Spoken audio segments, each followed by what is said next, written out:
Добрый день, мы из Украины. И я рад приветствовать вас на своем канале. Как всегда, приглашаю подписаться, те, кто не подписан, поставить лайк этому видео, если оно вам понравится, чтобы его могли увидеть как можно больше людей.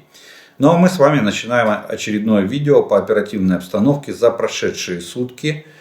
И сегодня у нас на календаре 8 марта, киевское время, 18 часов. Конечно же, первый праздник весны, 8 марта, день всегда был тепла, любви, счастья и света.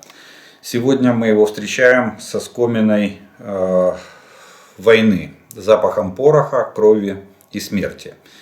Но тем не менее мы живем и сражаемся за то, чтобы он вернулся в те светлые понятия, в которых он всегда существовал. Поэтому не могу не обойти и не поздравить. И хочу поздравить всех женщин Украины и всех женщин, которые помогают нашей стране бороться и сражаться. Тем, кто сражается, защитницам, вам в первую очередь низкие поклоны, поздравления. Врачам, медикам, которые спасают наших раненых, волонтерам, которые им помогают, учителям, которые учат детей доброму и светлому. Тем, кто работает и трудится на победу, и тем, кто просто сидит дома и ждет своих защитников живыми и невредимыми. С праздником вас, дорогие женщины! Всего вам самого лучшего и мирного нам всем неба. Перемоги нам в этой войне.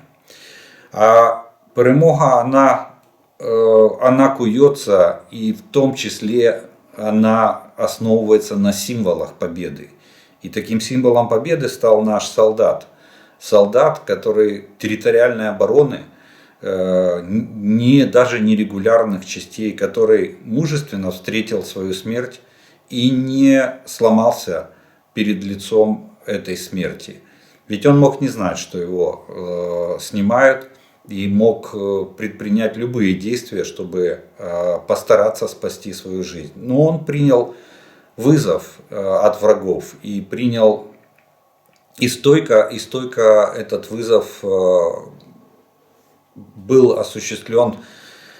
Ой, тяжело даже говорить про это, но человек реально показал свою стойкость и смелость и не дрогнул даже в такой момент, когда жизнь заканчивается и переходит в смерть. Теперь, я думаю, портрет или фотография лицо этого человека, это станет символом нашей борьбы, символом нашего сопротивления. Не дождетесь, вы нас никогда не сломаете, никогда. С такими людьми мы обречены на победу в этой войне, на перемогу над российским фашизмом. Ну а теперь об оперативной обстановке, которая произошла за последние сутки. К сожалению, несмотря на все и праздники, и другие хорошие порывы и желания мира и добра, война не прекращается, и ситуация на фронте остается очень тяжелой, в некоторых местах даже критической. Итак, оккупанты основные усилия сосредотачивают на ведении наступательных действий на Купинском, Лиманском, Бахмутском, Авдеевском и Шахтерском направлениях. То есть это огненная дуга, кстати, она зашевелилась и на других направлениях, не только на Бахмутском, о чем мы сегодня с вами будем говорить. Также противник продолжает безуспешные наступательные действия в районах Орехово-Василовки, Дубово-Василовки, Бахмута, Каменки, Авдеевки и Марьинки Донецкой области. За прошедшие сутки наши защитники на этих направлениях отбили более 100 атак противника. Захватчики нанесли 24 авиационных и 1 ракетный удар по нашим войскам и территории Украины. В частности, во время авиаударов враг использовал один беспилотник типа Шахед-136, он был сбит. Также оккупанты совершили более 60 обстрелов из реактивных систем залпового огня. На Волынском, Полесском, Северском и Слобожанском направлениях оперативная обстановка без существенных изменений. Формирование вражеских наступательных группировок не обнаружено. В то же время противник продолжает удерживать свои подразделения недалеко от государственной границы Украины. За прошедшие сутки враг совершил минометные и артиллерийские обстрелы районов населенных пунктов Черниговской, Сумской области и 18 населенных пунктов Харьковской области. На Купянском и Лиманском направлениях идут бои в лесах Кременной, они там продолжаются, у Макеевки и у Площанки. Наряду с последней в районе Площанки противник имеет частичный успех. Продвинулся, незначительно продвинулся в глубину нашей обороны. На Бахмутском направлении противник, несмотря на значительные потери, продолжает занимать Забахмутку. Это восточная часть города Бахмут, находящаяся на левом берегу речки Бахмутки. Уточнен захват врагом района Ильиновки в Бахмуте. То есть этот район перешел, к сожалению, под контроль российских оккупационных войск. Продолжаются попытки врага улучшить тактическое положение на северном и южном флангах Бахмутского выступа. Идут активные бои у Железнянского и в районе Раздолевки.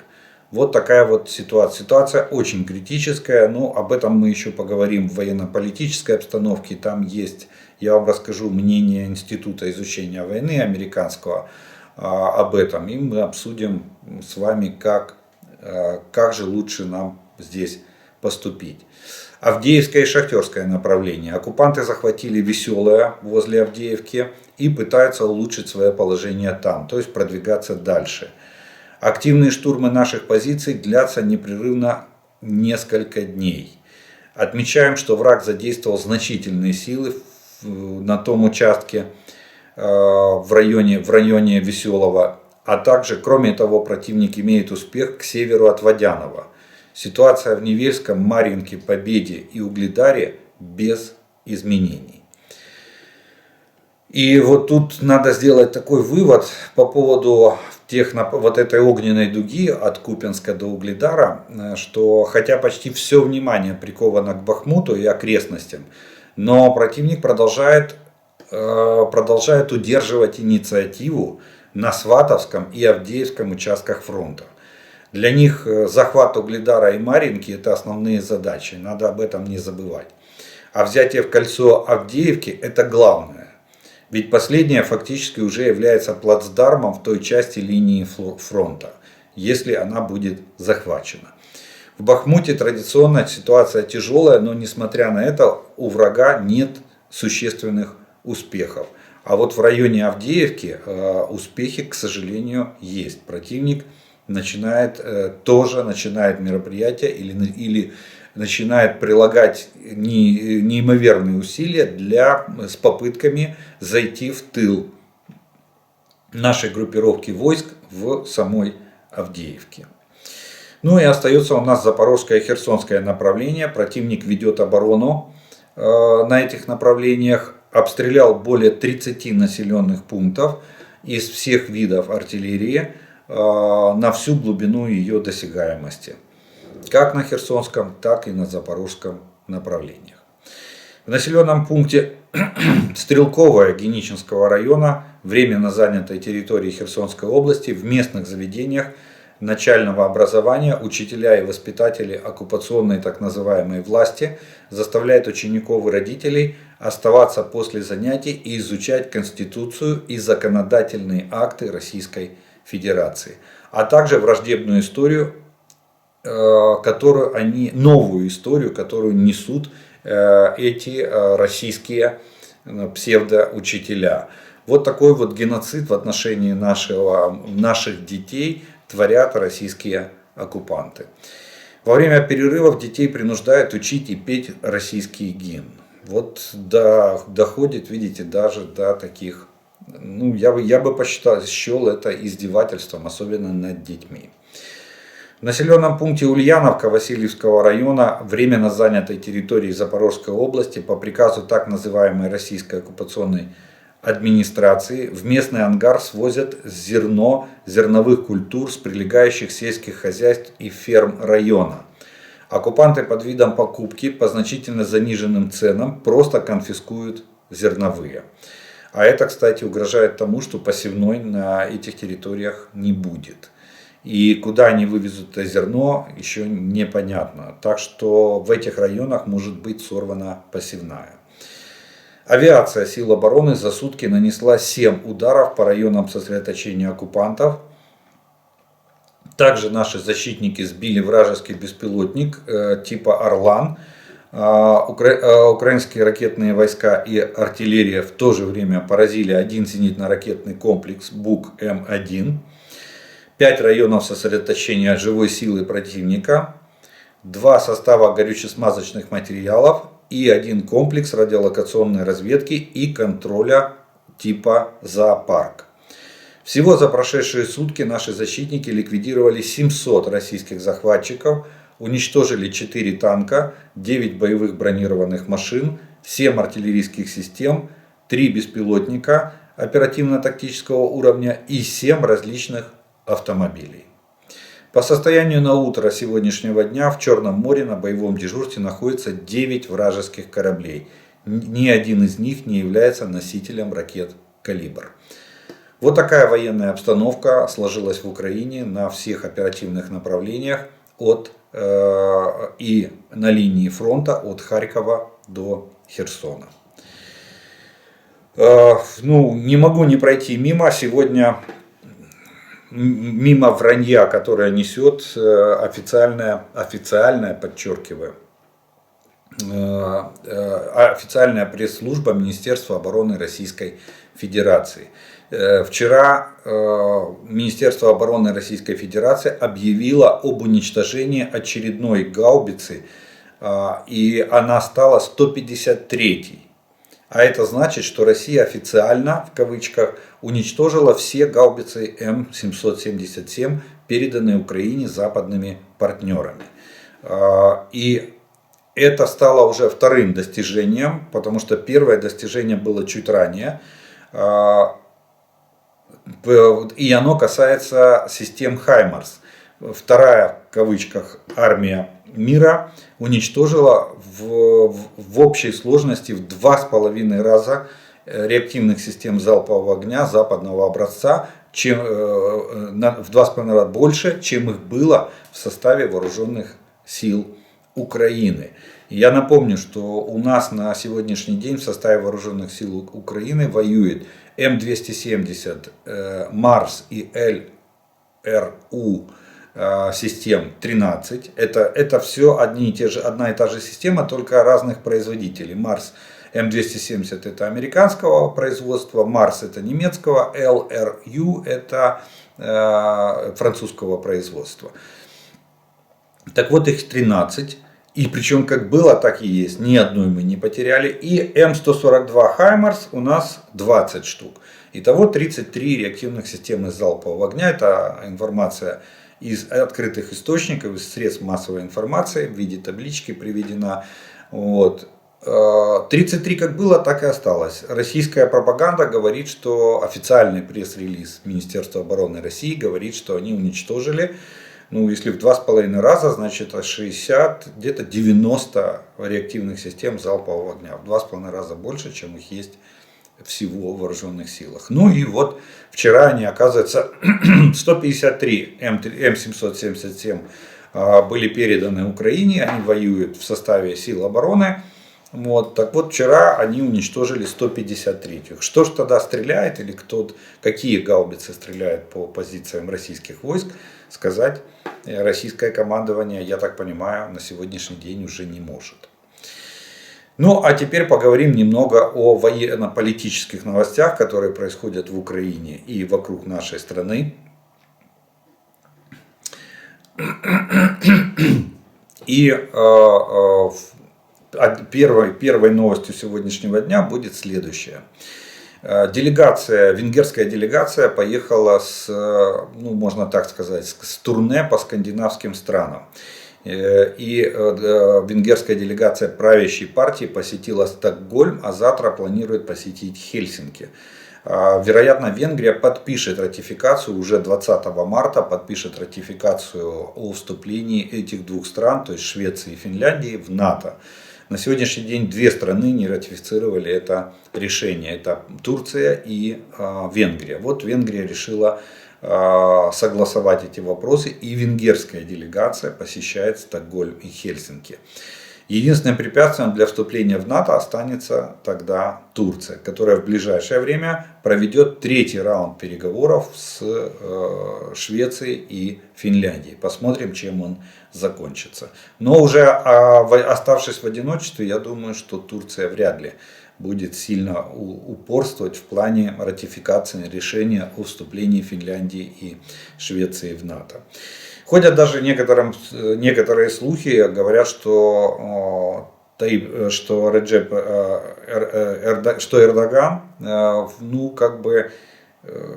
в угоду Путину, чтобы сильно его не нервировать, в интересах Турции, как говорят некоторые источники, именно поэтому задерживает ратификацию этих решений. Посмотрим. Британский новостной сайт Sky News, ссылаясь на свои источники в органах безопасности, утверждает, что Иран тайно поставил Российской Федерации большое количество патронов, ракет и минометных снарядов для ведения боевых действий в Украине, а также планирует отправить еще больше. Отмечается, что в январе 2 грузовых судна под российским флагом доставили из Ирана в Российскую Федерацию 100 миллионов патронов и 300 тысяч снарядов через Каспийское море. А оплату за боеприпасы Российская Федерация проводит наличными, для того, чтобы нигде не было видно транзакций. В принципе, кстати, это к разговору о том, что Китай будет поставлять, не будет, и поставляет или не поставляет. Вот вам яркий пример, как действует Иран и Россия. У них есть совместная граница через Каспий. Она нельзя сказать, что она совместная, но у них общий водоем – это Каспийское море. Обе страны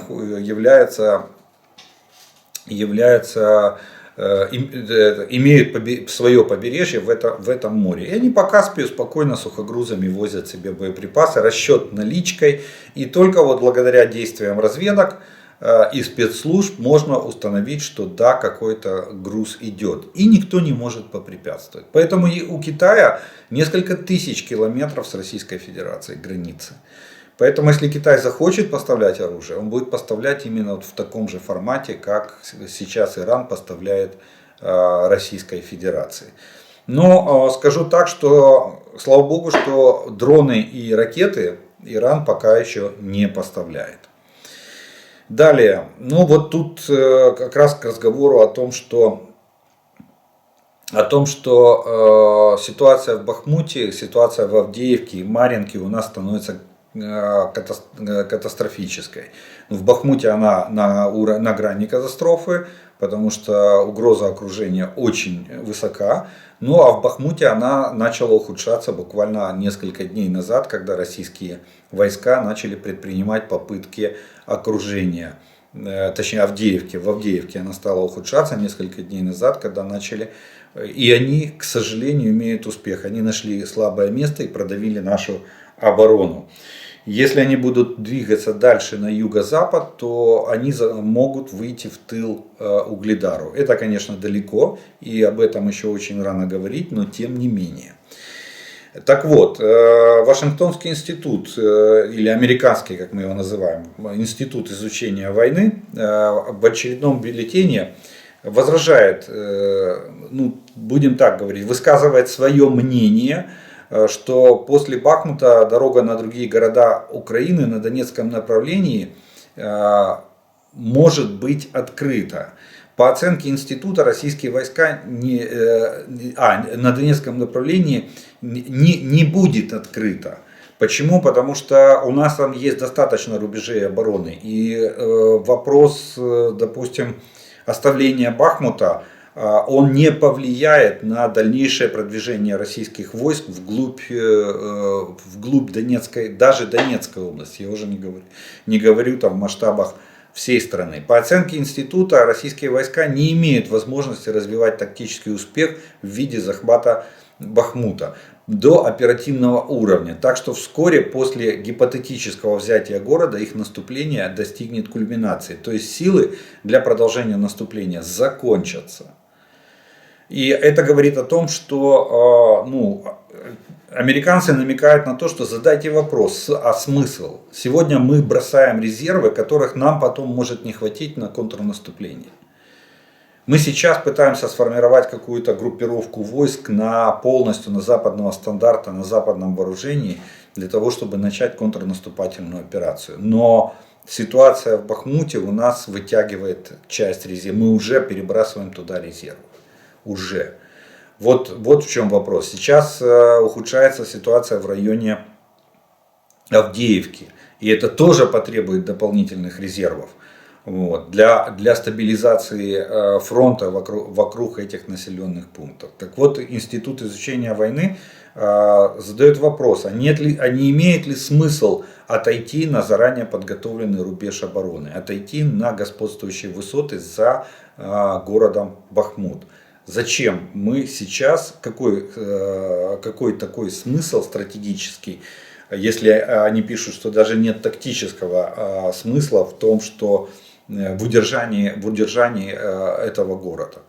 Может быть, стоит отойти на господствующие высоты и занять оборону? Вот такой вопрос задает нам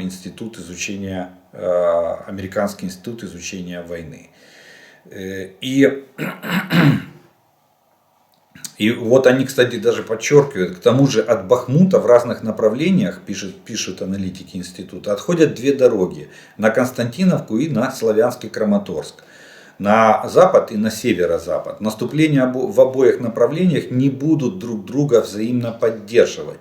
Так что российскому командованию придется выбирать какое-то одно направление. Не смогут они одновременно на двух наступать, чтобы иметь хоть какой-то шанс на успех. Кроме того, украинские силы построили мощные укрепления вдоль обеих дорог. Эти укрепления снабжаются по многочисленным маршрутам, ведущим глубоко в тыл.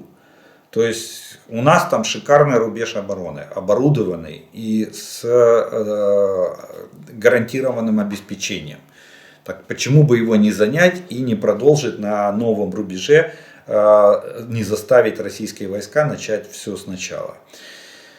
Так что, и даже отмечают американцы, что кроме того у российских войск уже не хватает бронетехники, а штурмовые отряды, которые сейчас штурмуют Бахмут, действуют по упрощенной тактике и скорее всего не имеют навыков маневренного боя. Так что будем надеяться, что Генеральный штаб знает, что делает, и что то, что писала BBC News о разногласиях между главнокомандующим вооруженными силами и верховным главнокомандующим в плане удержания целесообразности, точнее удержания на сегодняшний день города Бахмут. Видимо, они все-таки имеют место быть, иначе бы Институт изучения войны американский не делал бы таких выводов и не публиковал бы в своих отчетах такие рекомендации.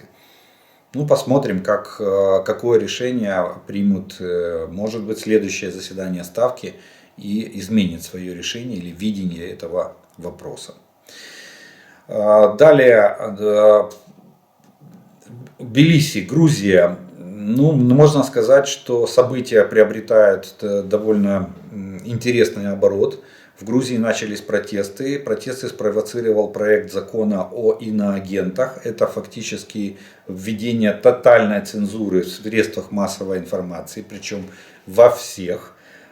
Признание иноагентами, этот закон полностью фактически скопирован с российского закона. Это вызвало протесты. Вчера на протест вечером после принятия этого закона парламентом в первом чтении в самом парламенте произошла драка между депутатами оппозиционными и правящей партии. Вечером возле парламента собралось около 10 тысяч человек. И они пытались штурмом взять здание парламента, но полиция применила слезоточивый газ в больших количествах, водометы и пластиковые пули для разгона демонстрантов. Есть пострадавшие. Площадь была расчищена. Но оппозиционные политики пообещали продолжение протестов.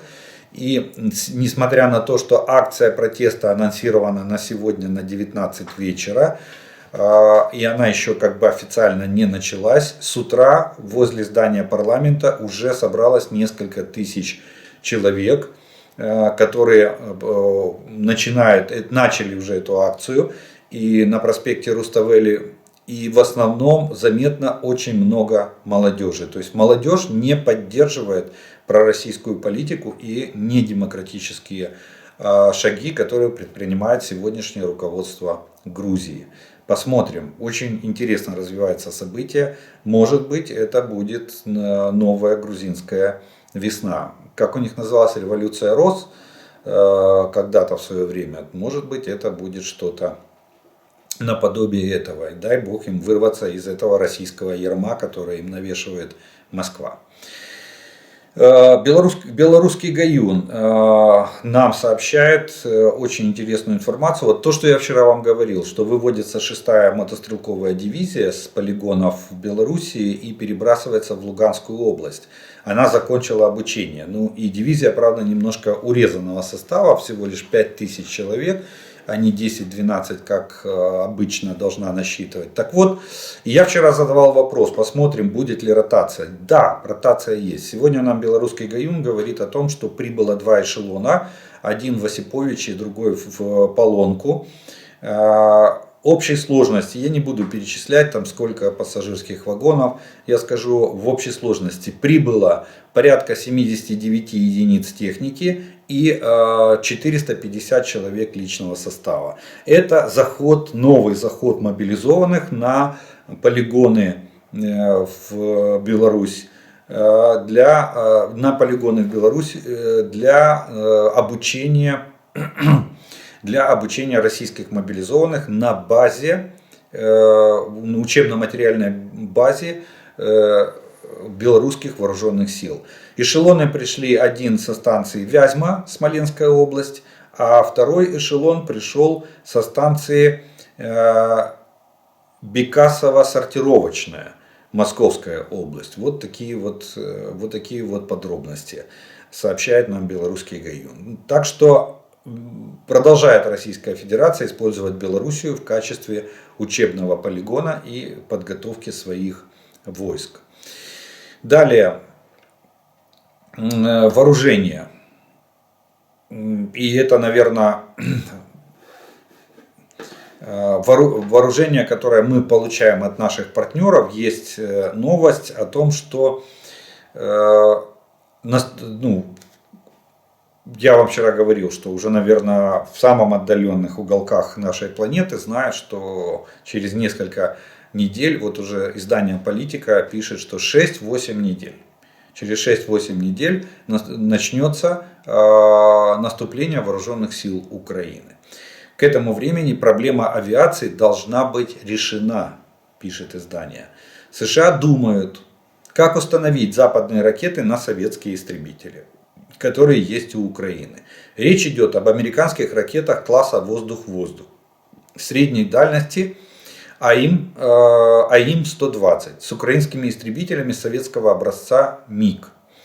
Это может решить проблемы Украины, нуждающиеся в дополнительной огневой мощи и средствах ПВО, и закрыть вопрос по истребителям F-16. То есть решается вопрос, есть ли возможность установить эти ракеты. Ну, если, допустим, с точки зрения технической, то подвесы можно, замки на подвесах можно установить, это не проблема, это технические средства.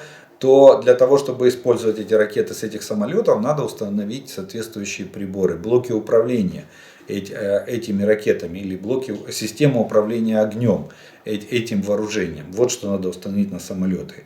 Вот тут неизвестно, получится или не получится. Но тем не менее такой вопрос сегодня на повестке дня стоит, и Соединенные Штаты его рассматривают. С одной стороны, хорошо то, что они рассматривают передачу нам ракет класса воздух-воздух и, возможно, ракет воздух-земля. Вот. А с другой стороны, видите, вопрос передачи нам западных самолетов или модернизированных советских МиГов, словацких и польских, опять откладывается в долгий ящик или остается в подвешенном состоянии, если ну, как бы анализировать вот это сообщение издания «Политика». Ну и на пасашок, вишенка на торте из военно-политических новостей, это то, что Украина начала серийно производить собственные беспилотные летательные аппараты, которые могут пролететь 3100 километров. То есть наши дроны могут долететь до Москвы и обратно в пилотируемом режиме. Беспилотники компании «Аэродрон» прошли сертификацию. Компания заключила соглашение с Министерством обороны Украины на поставку первой партии вооруженным силам Украины. Речь идет о 80-килограммовом, это первая модель «Аэродрон D80 Discovery», и о 300-килограммовом, это модель, вторая модель E300 Enterprise. Вот таких два дрона, один 80-килограммовый, другой 300-килограммовый. Говорят, что со словом «дрон» осторожны, так как у аппарата размах крыльев 8,5 метров. То есть практически это беспилотный самолет. Вот так бы я даже сказал. 8,5 метров, ну я представляю, это довольно большой. И весом 300 килограммов. Это полностью автономный самолет. Если установить бак на 350 литров на этот самолет, я так понимаю, дополнительный бак имеется возможность поставить, то расстояние полета этого беспилотного самолета составит 3100 километров. Вот вам.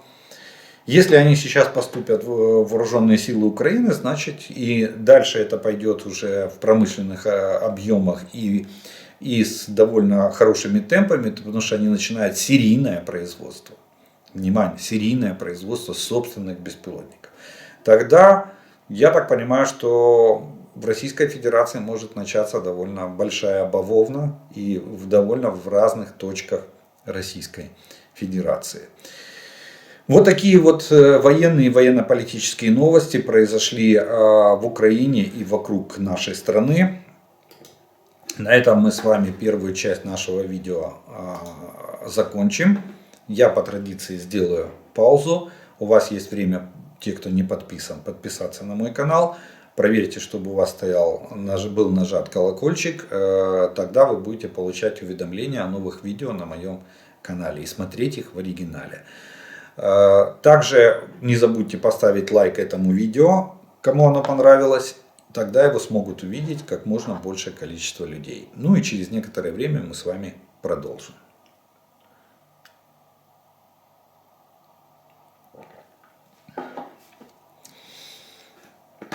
И первый вопрос сегодняшнего дня будет звучать следующим образом.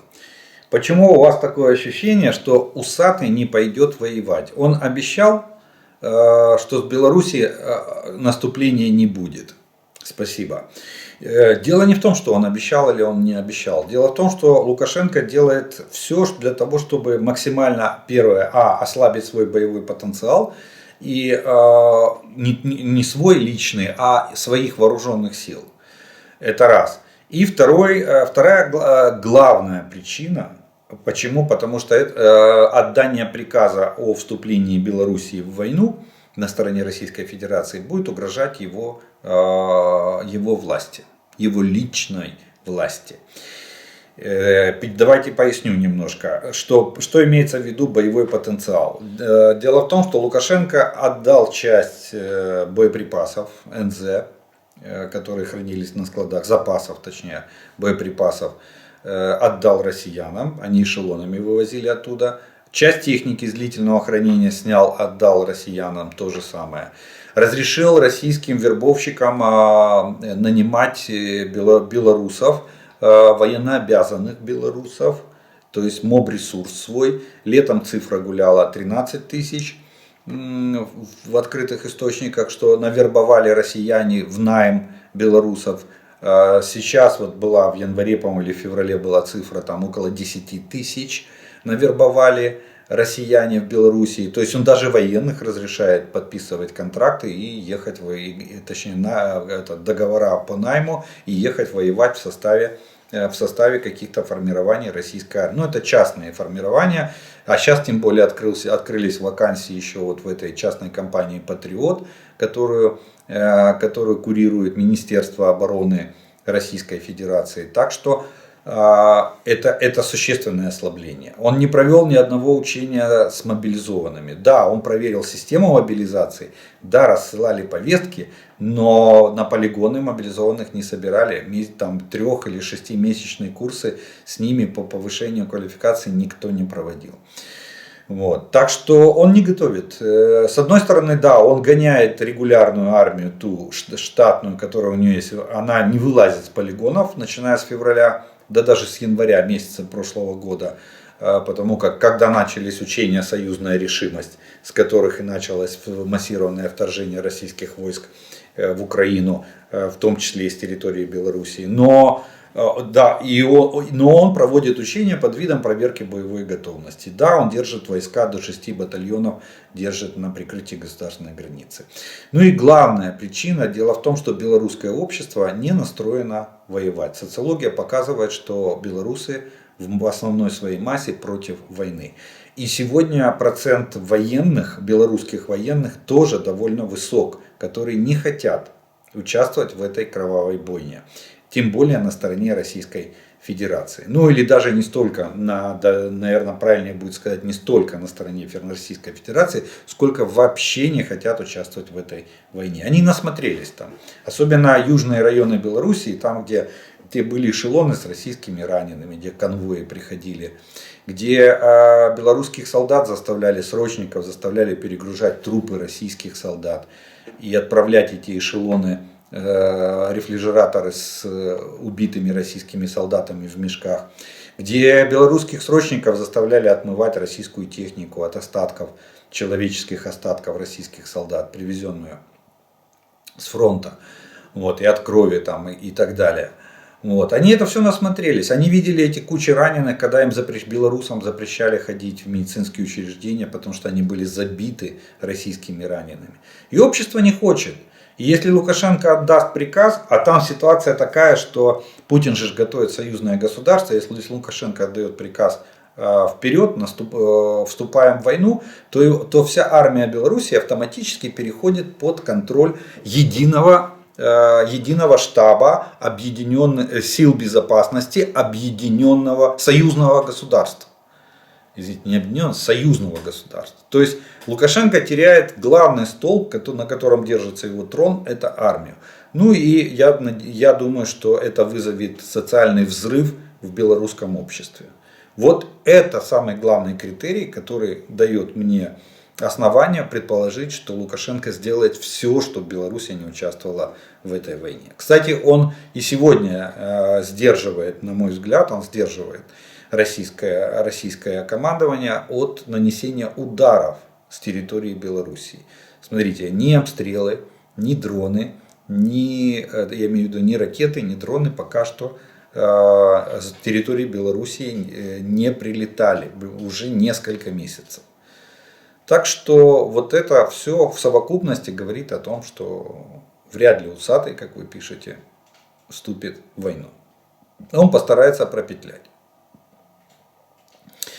Здравствуйте. Интересна роль противотанковой артиллерии в этой войне. Насколько этот вид артиллерии эффективен и будет ли иметь будущее после войны? А то кроме редких кадров, где мелькают рапиры, больше нет никакой информации. Также интересна роль противотанковых САУ. Они вообще существуют? Буду благодарен за ответ. Слава Украине. Смотрите, САУ не существует. На сегодняшний день противотанковых самоходных артиллерийских установок не существует. Есть обычные САУ, и как бы в правилах стрельбы и управления огнем написано, в самом начале написано, что любая артиллерия должна уметь вести огонь прямой наводкой. Это как бы основа основ любого артиллерийского подразделения. Кстати, даже реактивная артиллерия, в частности грады, могут вести огонь прямой наводкой. 900 метров дальность прямого выстрела града. Вот. Поэтому остается только на сегодняшний день действительно единственный представитель — это 100-миллиметровые пушки типа Рапира, Рута, которые остались из противотанковой артиллерии. Я не удивлюсь, что может появиться еще в ближайшее время, могут еще появиться 85-миллиметровые пушки, это Д-44, Д-48, ну это времен Второй мировой войны. Орудия 85 миллиметров калибр, это тоже противотанковые пушки. Ну, до ЗИС-3 вряд ли дойдут, хотя не равен час 76-миллиметровая пушка, она тоже противотанковая. Сегодня вся противотанковая артиллерия пушки имеют огромный недостаток, это низкую маневренность. Пушка занимает стационарную позицию. Если позиция стационарная, она становится довольно легкой мишенью для как противотанковых ракетных комплексов, так и для танков, и для БМП. Потому что она не бронированная, она открыто расположенная. Да, она может ставиться в окоп или за какое-то препятствие. Вот. Но в любом случае, все, что уровень ствола должен находиться над поверхностью земли. Тогда она эффективна в своем применении. Поэтому основной упор противотанковой артиллерии переходит в ПТРК, противотанковые ракетные комплексы, как переносные, так и самоходные. Есть же куча самоходных противотанковых комплексов. Сегодня все БМП стараются оснастить ПТРК. Бронетранспортеры стараются оснастить ПТРК. Посмотрите на новые современные огневые модули. Везде есть ПТРК. Вот. Ну и плюс есть еще такие вещи, как станковый противотанковый гранатомет типа СПГ-9. Его иногда еще называют безоткатным орудием. Так вот, безоткатки, так называемые противотанковые орудия, они имеют успех. Почему? Потому что его можно переносить. Один ствол, второй треногу. Перенесли, поставили, отстреляли, пошли дальше. Они наводятся точно так же, как пушки. Но они являются высокоманевренными за счет того, что их можно переносить. Самоходные системы в основном выгоднее ПТРК, потому что, видите, третье поколение ПТРК, которое идет на смену второму, оно уже работает в автоматическом режиме, вот как Джевелин. Это же представитель третьего поколения ПТУРов. Пустил и забыл. Вот представьте, если выезжает там, допустим, на базе МТЛБ или на базе там, легкого танка или бронетранспортера, выезжает такая система, 3-4 выстрела, по принципу пустил и забыл, сворачивается и сдает назад, уезжает с линии огня. Вот вам эффективность. А пушку надо притянуть, надо, чтобы тягач заехал, развернулся, пушку в боевое положение, с тягача выгрузить боеприпасы, тягач отправить в укрытие, и расчет начинает работать. То есть боеприпасы, вот они возле орудия, орудие открыто расположено и ведет борьбу с танками противника. Да, я думаю, что скорее всего это архаика, которая уйдет в историю.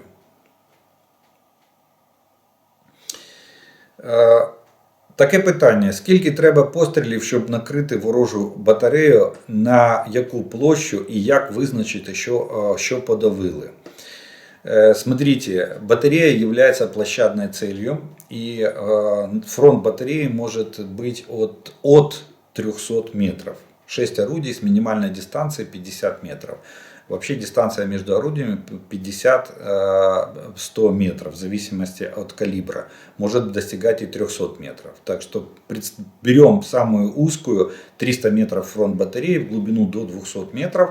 Это располагаются там погребки с боеприпасами, машины с боеприпасами и машины управления огнем. Вот вам 300 на 200 площадная цель. Где-то примерно по 10 снарядов на орудие. Для батареи это 60, около 100 снарядов надо для того, чтобы подавить батарею. Это если она открыто расположена. То есть орудия прицепные, расчеты открытые, и при начале обстрела они все уйдут в укрытие. Если батарея самоходная, то количество боеприпасов увеличится где-то, норма расхода увеличится где-то в полтора раза. То есть уже надо, ну вот как российская артиллерия стреляла в начале, вот они примерно, они даже еще превышали эти нормы. Что считается подавили? Подавлением считается, если вы вынудили эту батарею сняться с позиции или прекратить огонь. Вот это считается подавление цели. То есть цель не уничтожена, но она прекратила огневое воздействие на наши войска. Либо за счет того, что побили расчеты, либо за счет того, что если батарея самоходная, она быстро снялась и оставила огневую позицию после начала обстрела. Вот это подавление. Уничтожение — это когда более 50% техники личного состава уничтожено или повреждено, выведено из строя. Вот так правильно будет сказать. Вот это, но расход снарядов начинается где-то от 100 снарядов и более, в зависимости от площади батареи, в зависимости от типа артиллерийской батареи. Вот. Ну а подавление, я уже сказал, это прекращение ведения боевых действий этим подразделением. Это подавление. Добрый день, у меня вопрос. Если в Харькове разместят батарею Патриот, то можно ли в Харькове открывать школы? Да вы что? Ну, ни одна, на сегодняшний день ни одна система, даже железный купол и тот дает там 99,9, ну, не дает 100% полных. Ни в коем случае нельзя открывать школы, потому что вероятность сбития ракет комплексом Patriot может достигать 90%. Может достигать 90%. Но 10% он все равно практически гарантированно пропускает. То есть 9 ракет из 10 он может сбить. В том числе и баллистических. Поэтому какие школы? Нет. До прекращения до прекращения огня, я думаю, что вряд ли. Или если школа оборудована, ну у вас в Харькове особенность, насколько я знаю, там минута подлетное время, это максимум. А когда наносится удар такими комплексами, как С-300 в режиме земля-земля и из-под Белгорода. Вот. Поэтому тут рисковать детьми, чтобы успеют они за минуту или не успеют спуститься в бомбоубежище, я бы ни в коем случае не стал. Нет. В зоне поражения такими комплексами, как С-300, даже при наличии комплекса Patriot, как противоракетной системы, ну ни в коем случае, на мой взгляд. Добрый день. Буду вам очень благодарен, если ответите такой крайне актуальный для нашего города вопрос. Сможет ли установка Patriot защитить от баллистики, в том числе от С-300, Запорожье и Днепр, если Генштаб решит разместить ее где-то посередине между этими нашими городами? Расстояние между Запорожьем и Днепром 80 километров. Спасибо за ответ. Слава Украине. Игорь, Запорожье. Смотрите, дело в том, что нет, сразу скажу, если разместят посередине, то посередине она и защитит. Дело в том, что в противоракетном режиме, то есть в борьбе с баллистическими ракетами, эффективная дальность работы Патриота составляет 40 километров. То есть вот батарея стартовая, вправо 40, влево 40, вперед 40, назад 40, радиус 40 километров. Если вы ее поставите между Запорожьем и Днепром, она закроет, достанет, допустим, наполовину, даже на треть. Если вы прочертите радиус, то она на треть закроет Днепр и на треть закроет город Запорожье. То есть будет ни вашим, ни нашим. Вот что я скажу. Так что по аэродинамическим целям, то есть по самолетам, она 200 километров Patriot достает. Да, он закроет. По крылатым ракетам, да, он закроет и Запорожье, и Днепр. А вот по баллистическим целям, таким как С-300, к сожалению, только 40 километров. Поэтому на каждый город нужна будет одна батарея для того, чтобы его закрыть от баллистики противника. Доброго времени суток. Ответьте на такие вопросы. Первое. Оператор разведывательного дрона, который выявляет замаскированную технику, артиллерийские системы и так далее, передает координаты в штаб или напрямую командиру артиллерийского подразделения. А все зависит от того, какая задача ставится подразделению аэроразведки.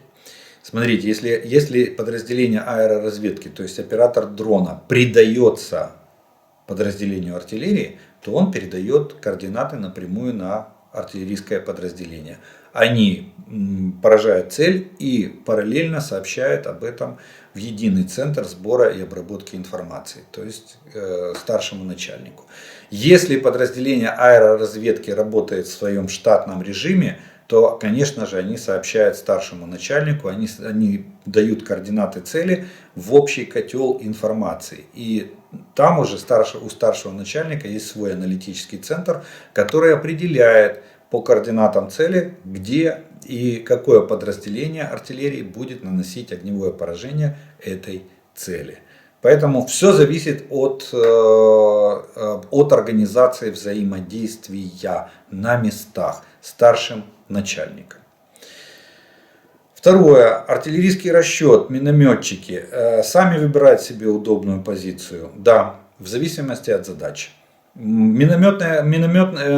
Смотрите, минометы начинаются от батальона, могут придаваться ротам отдельным. Вот ротный опорный пункт может быть придан там один или два миномета. Или взводному, ну сейчас уже может и взводному опорному пункту может быть придано один или два миномета. И минометчики выбирают огневую позицию, исходя из тех задач, которые им ставят. Вот они знают, что противник в основном сосредоточен вот в этом месте. Знают тактико-технические характеристики своего миномета. Если это 82, то там 3800 максимальная дальность. Если это 120, то там 7200 максимальная дальность. Метров имеется, 7200, там 3800, соответственно, 82 миномет. Соответственно, они выбирают дальность точнее огневую позицию так, чтобы первое, их не засек противник, и второе, чтобы они доставали, чтобы вся территория или вся та зона, которую они контролируют и которую поражают, попадала в зону поражения ихнего миномета, чтобы им не надо было менять огневую позицию для выполнения огневых задач. Соответственно, они сами в пределах своей позиции, ну, нашей позиции, там ротной или взводной или батальонного района обороны, они выбирают самостоятельно себе место, откуда они будут стрелять.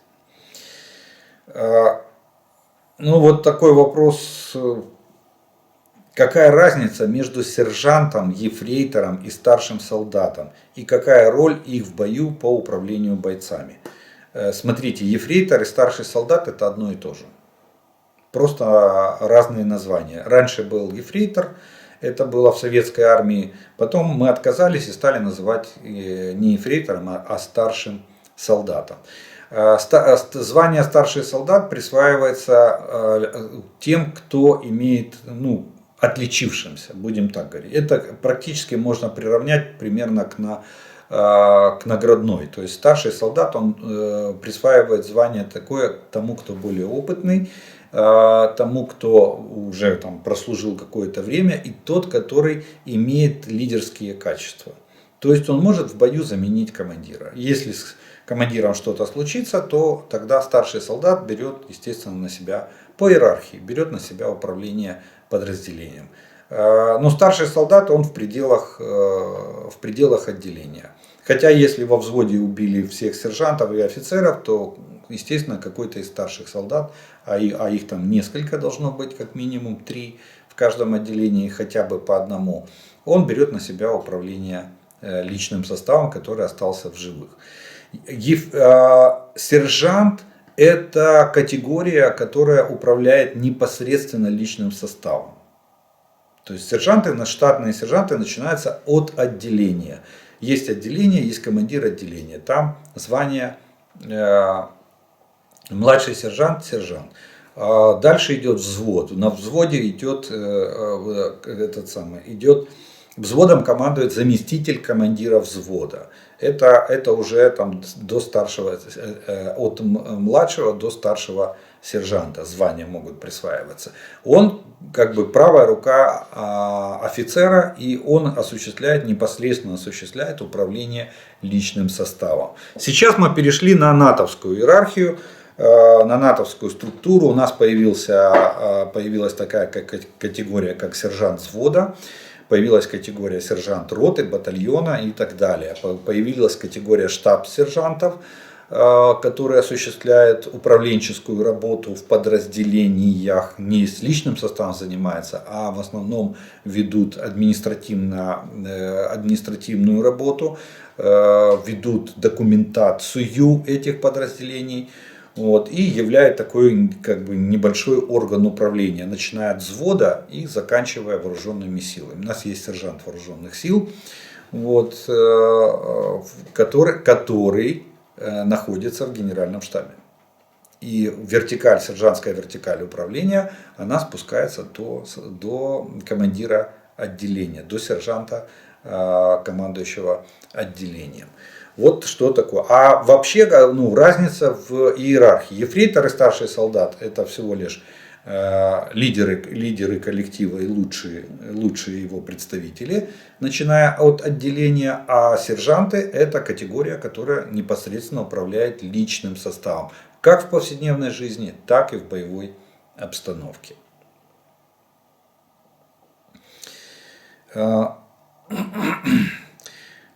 Вопрос. Есть много роликов, как с дронов кидают гранаты на пехоту или даже в ямы, где они прячутся. После взрыва этой гранаты они бегут или ползут. Впечатление такое, что просто петарда упала. Каковы последствия для них от гранаты с дрона? Почему они движутся? Спасибо, если ответите. Потому что взрыв гранаты имеет довольно маленькую силу, убойную силу, но они получают множественные осколочные ранения. Множественные. И там наступает ситуация либо болевого шока, вот, либо контузии, если это, допустим, в воронке, вот как они там прячутся в ячейке, где-нибудь на окраине окопа и туда попадает, соответственно, там контузия, болевой шок от множественных осколочных ранений. Поэтому они иногда даже действия, вот те, кто попал под этот разрыв, они неосознанные. Они начинают корчиться от боли, соответственно, катаются по земле, пытаются куда-то убежать, кто-то пытается отползти. Через несколько десятков минут у них если им не оказать медицинскую помощь, они переходят из состояния, допустим, легкого или среднего ранения, в зависимости от количества осколков, которые попали в этого солдата.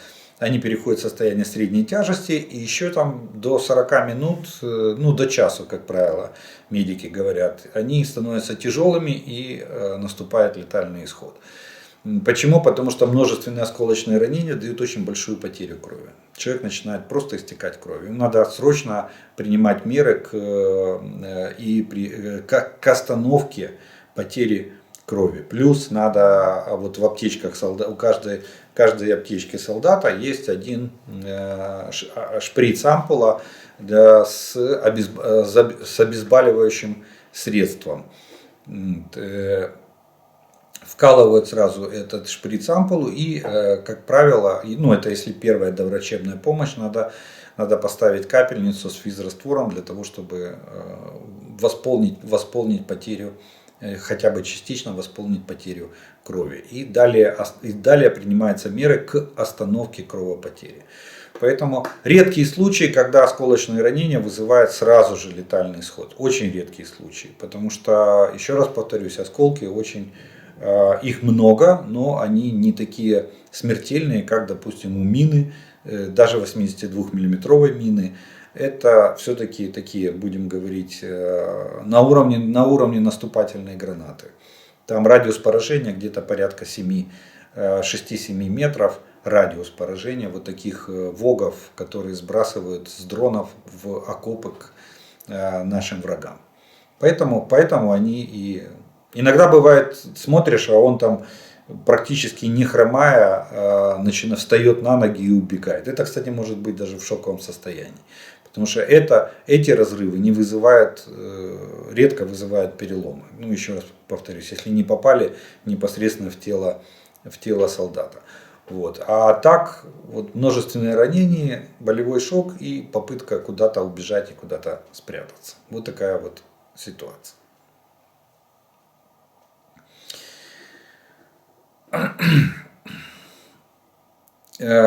Вопрос. Как практически закрывают проливы для прохода военных кораблей? Практически. Практически это может выглядеть двумя способами. Либо это делают корабли береговой охраны с применением плавсредств, таких как баржи, как правило, перегораживают баржами. Вот, и выходят корабли береговой охраны, которые уже могут даже применять оружие, если эти распоряжения не будут выполняться. Также возможен вариант минирования проходов. Тот же Босфор и Дарданеллы, там предусмотрены варианты минирования этих проходов.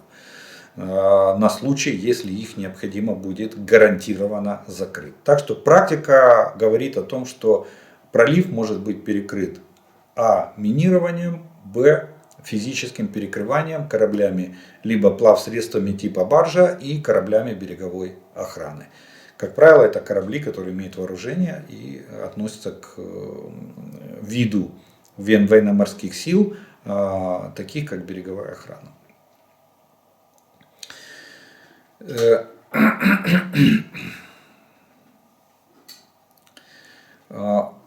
Спасибо за ответ про ракеты, хотя меня больше интересовали калибры. В море перед пуском менять координаты можно или только на берегу перед загрузкой? Нет, можно. На кораблях, смотрите, ракеты морского базирования можно менять координаты непосредственно на корабле или на подводной лодке. Если в составе подводной лодки есть группа военных, которые этому специально обучены. Потому что, как правило, у экипажа нет допуска к головной части ракеты. Экипаж может и не знать, какие координаты заложены в ту или иную голову ракеты. Они являются ее носителями. Вот. Поэтому, если в состав экипажа вводятся специальные офицеры для кодировки ракет, то да, можно вводить координаты непосредственно перед пуском, непосредственно в акватории моря. Это на подводных лодках и кораблях. Вот. А да, можно, если не вводить такую ячейку в состав экипажа, то естественно, кодировка осуществляется на берегу непосредственно перед загрузкой этих ракет на корабли и подводные лодки. С самолетами там все намного проще. Координаты цели вносятся в ракету на берегу, и ракета уже цепляется на самолет с заложенным маршрутом и с заложенными координатами цели. А там принимается решение делать пуск или не делать пуск. Вот. И если не делают пуск, то потом можно по возвращении эту ракету перекодировать. Вот такой вот порядок. Но в море можно. Ну что ж, на этом мы вторую часть видео с вами закончим. Это ответы на вопросы. И у нас остается третья часть. Это те комментарии, приветствия и пожелания, которые вы прислали к предыдущим видео. Итак, они прозвучат сегодня следующие. Пожалуйста, не называйте то, что сделали с самолетом, разведчиком, терактом. Теракт – это преступление против мирных жителей. Это то, чем занимается Путин. А белорусы совершили никакой не теракт, а подвиг. Очень прошу вас озвучить это. Кстати, я не называл его. И наоборот, я сказал, что это работа белорусских партизан. И это антитеррористический акт. Это уничтожение средств террора нашего населения со стороны белорусских партизан. Так що я вас повністю в этом поддерживаю. Доброго вечора вам із Бресту, Франція. Від нашої невеличкої асоціації ІРУАЗ, Україна. Засновано ще в 1994 році французами. В минулий понеділок до нашого складу, де ми збираємо гуманітарну допомогу, прийшла місцева жіночка, француженка, з пакетом цукерок та красивою листівкою з зображенням моря та вітрильником. Переклад. Добрий день, принести вам цукерки. Це дрібниця. Я не можу більше, але я думаю про всіх вас в Україні, що ця війна має бути болісною, нестерпною і з випробуваннями. Я молюся до Діви Марії, щоб захистити вас. Я можу лише послати вам багато любові, ніжності та міцних обійм. Вам, солдати, жінки, діти, з повагою я шлю вам багато поцілунків і благослови вас Бог. Бриджит. Вот такую вот листовку принесла француженка в центр, волонтерский центр сбора помощи во Франции, во французском Бресте. А в Германии на пенсию в 67 лет мужчины идут. Берите пример. В Германии уровень жизни, там, кстати, Германия, европейские страны, высокоразвитые европейские страны столкнулись с проблемой, что у них продолжительность жизни послевоенного поколения достигла практически 94 года. И вот именно поэтому они повышают пенсионный возраст, потому что государство не может содержать вот такое количество пенсионеров. Из-за этого вот эти вот все проблемы. Поэтому да, я знаю, что в Германии 67 лет. И в Италии там, по-моему, 64 года. Но французы не хотят, видите, они очень сильно сопротивляются. Насколько мне известно, Латвия передала Украине 4 вертолета. 2 Ми-17 и 2 Ми-2. Недавно латвийская авиация получила заказанный в 2018 году Black Hawk. Ну вот... Нам помогают. Президент Латвии Эгилс Левиц, отвечая на вопрос Deutsche Welle, не пересекала ли Европа красные линии, когда согласовала поставки танков «Леопард» для Украины, ответил, что Российская Федерация сделала это первой, начав полномасштабное вторжение в Украину. Левиц напомнил, что ни НАТО, ни Европа, ни Германия и Латвия являются источником войны, а Россия. И подчеркнул, что поддержка Киева единственный метод защитить Европу. Вот такое абсолютно правильное видение, на мой взгляд. Больше всего россияне ненавидят то, чего никогда не видели. Свободу, демократию, права человека и Америку. Очень хороший комментарий. Заградотряды – изобретение вермахта, которые они применяли еще зимой 41-42 годов в ходе контрнаступления под Москвой, чтобы не откатиться от Москвы дальше, чем они в противном случае могли. И еще один комментарий. На России начнется смута. На России – это что-то новое в русском языке? Нет, это не новое в русском языке. Это ответочка вам на Украине. Почему вы считаете, что вы можете так говорить в Украине, а не на Украине? Тоже режет слух. Поэтому будем говорить на России. Будем вас отучать от понятия на Украине. Слава Украине! Передали парочками Ми-17, Ми-2 и Ми-8. Ну, видите, даже 6 оказывается. С марта начали работу в 4 роддомах Украины медицинское оборудование из Латвии. Жизнь продолжается разом до перемоги. А самолеты по очереди охраняют небо над Латвией, Литвой и Эстонией с момента их вступления в НАТО в 2004 году, поскольку эти 3 страны не имеют собственных истребителей. Да, там базируется авиационное крыло натовское в одной из этих стран, и туда они на основе ротации туда прилетают пилоты на своих самолетах с разных стран НАТО и дежурят по охране воздушного пространства НАТО над странами Балтии.